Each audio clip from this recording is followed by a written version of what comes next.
السلام علیکم۔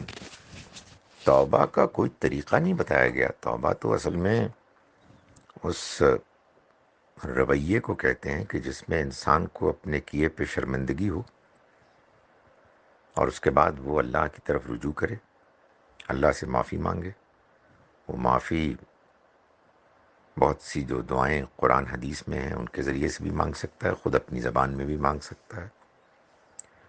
محسوس ہو کہ جذبات کے اظہار کے لیے نماز پڑھنا ضروری ہے یا مؤثر ہے تو نماز پڑھیے، اور اس شرمندگی کے اظہار کے عمل کو جاری رکھیے۔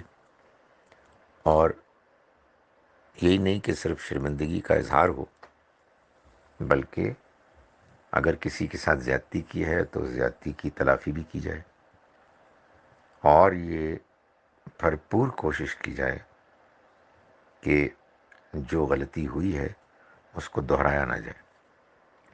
یعنی توبہ کے عمل میں یہ چیز بھی شامل ہے کہ انسان جس غلطی پر اللہ سے معافی مانگ رہا ہے اس غلطی کو نہ کرنے کا ایک پختہ ارادہ کرے۔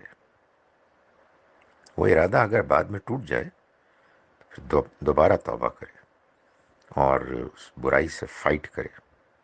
یہی توبہ ہے۔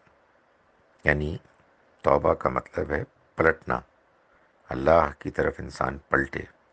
انسان جب گناہ کرتا ہے تو اللہ سے دور ہو جاتا ہے۔ گناہ کرنے کے بعد جب اس کے اندر شرمندگی کا احساس پیدا ہوتا ہے تو یہ وہ موقع ہے کہ جب انسان اللہ کو دوبارہ پانے کی کوشش کر سکتا ہے۔